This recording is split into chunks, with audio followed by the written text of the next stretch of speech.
Hello friends, welcome on my YouTube channel glow life study. आज मैं आपको इस वीडियो में पढ़ाऊंगी कि D orbital splitting in octahedral complexes क्या होता है।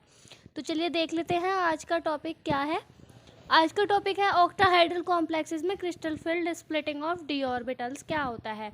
तो चलिए देखें, मैंने आपको पहले बताया था कि जो मेटल होते हैं उससे जो लाइगेंड्स जुड़े हुए होते हैं यानी कि मेटल और लाइगेंड से क्या मिलकर क्या बना होता है, मिलकर कॉम्प्लेक्स बना होता है। अब हम देख लेते हैं, यहाँ पर एक सेंट्रल मेटल आयन ली गई है और इससे 6 लाइगेंड्स जुड़े हुए हैं, तो ये क्या बन जाएगा, ऑक्टाहेड्रल कॉम्प्लेक्स बन जाएगा। यानी कि एक मेटल से 6 लाइगेंड्स को अगर हम जोड़ देते हैं तो वो ऑक्टाहेड्रल कॉम्प्लेक्स बन जाता है। ठीक है, अब आप देखें यहाँ पर मैंने एक पॉइंट लिखा है Ml6n पॉजिटिव, यानी कि ये क्या है, ये डिनोट करता है कि एक मेटल है और 6 लाइगेंड्स है। तो हम आप यहाँ पे देख सकते हैं कि एक मेटल है और इससे क्या जुड़े हुए हैं, 6 लाइगेंड्स जुड़े हुए हैं, तो ये क्या बन गया, ऑक्टाहेड्रल कॉम्प्लेक्सेस बन गया।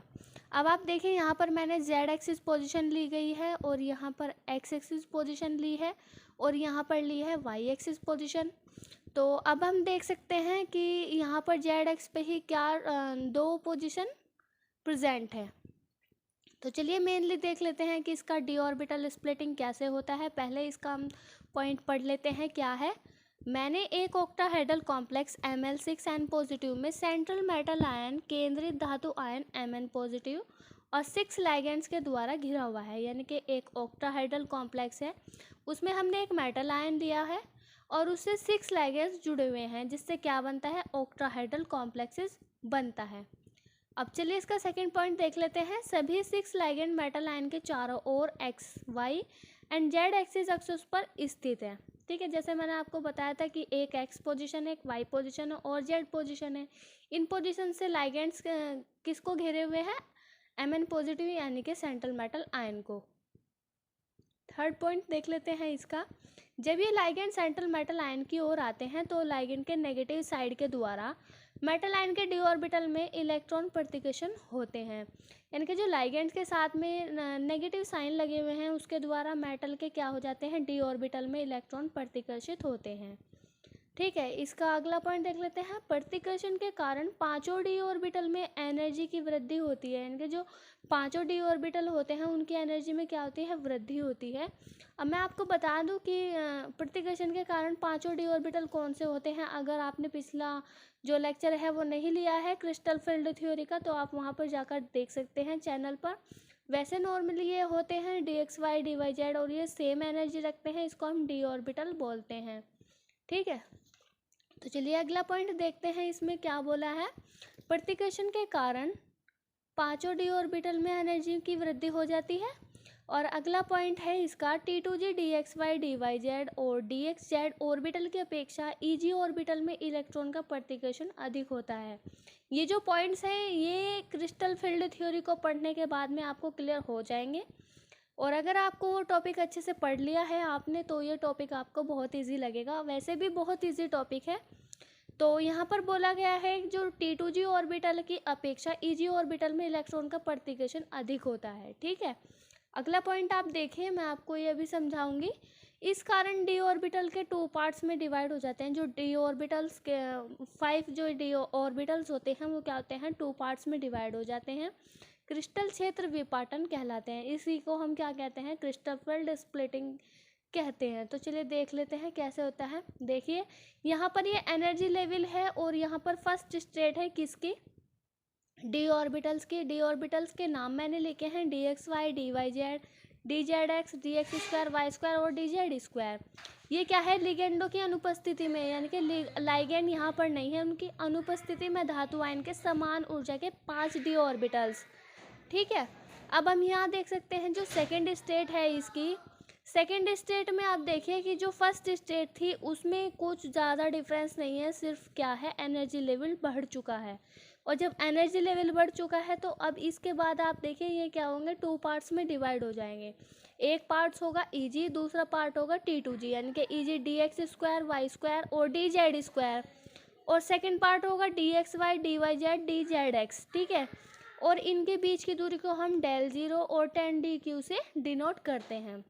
और ये यहाँ पर इसकी वैल्यू दी गई है कि यहाँ पर कितनी होती है, यहाँ पर 0.6 0.4 होती है। ठीक है, तो चलिए देख लेते हैं आगे इसमें क्या है।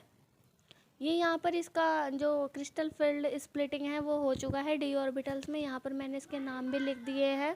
अगला पॉइंट्स हम देख लेते हैं। डी ऑर्बिटल को दो निम्न ऊर्जाओं के ऊर्जा स्तरों में विखंडन क्रिस्टल क्षेत्र विखंडन या ऊर्जा स्तर विखंडन कहलाता है। ठीक है, यानी कि हम इसे दो नाम से डिनोट करते हैं, crystal field splitting, energy level splitting कहते हैं।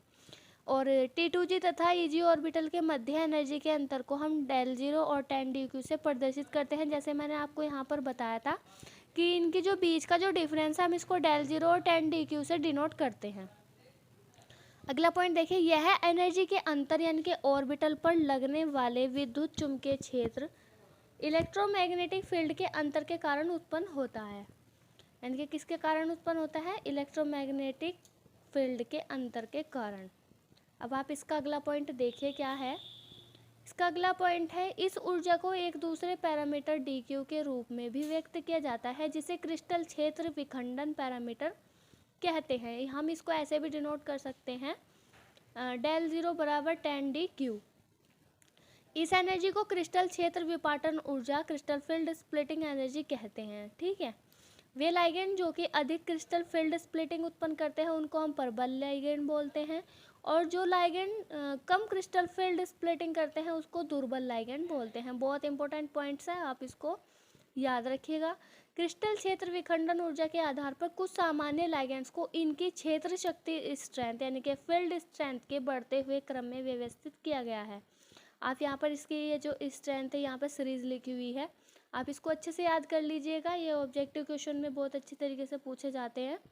और देख लेते हैं, अष्टफलकीय निकाय सिस्टम की ज्यामिति यह प्रदर्शित करती है कि T2G ऑर्बिटल की ऊर्जा काल्पनिक समान के रूप में डी ऑर्बिटल की ऊर्जा से 2/5 डेल जीरो या 0.4 या 4dq कम तथा EG ऑर्बिटल की ऊर्जा काल्पनिक समान ऊर्जा के डी ऑर्बिटल की ऊर्जा 3/5 डेल जीरो। यहाँ पर क्या था 2/5 पिछली बार, और यहाँ पर क्या है 3/5 डेल जीरो या 0.6 डेल जीरो या 6dq अधिक होती है। ठीक है, स्थायित्व प्राप्त करने के लिए इलेक्ट्रॉन निम्न ऊर्जा के T2G ऑर्बिटल्स में प्रवेश करेंगे।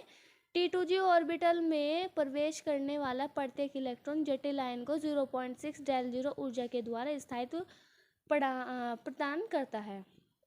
अगला पॉइंट आप देखिए इसका, जबकि EG ऑर्बिटल्स में प्रवेश करने वाला इलेक्ट्रॉन जटिल आयन को 0.6 डेल जीरो ऊर्जा के द्वारा अस्थायी प्रदान करता है। यानी कि जब EG ऑर्बिटल्स में प्रवेश करता है कोई इलेक्ट्रॉन तो जटिल आयन को क्या करता है 0.6 डेल जीरो ऊर्जा के द्वारा अनस्टेबल कर देता है। ठीक है, अगला पॉइंट देखिए, विभिन्न ऑर्बिटलों में इलेक्ट्रॉन के बढ़ने से कुल ऊर्जा क्रिस्टल फील्ड स्थायीकरण ऊर्जा कहलाती है। इस ऊर्जा का नाम जितना अधिक होगा, मान जितना अधिक होगा कॉम्प्लेक्स कंपाउंड उतना ही अधिक स्थायी होगा यानी कि स्टेबल होगा।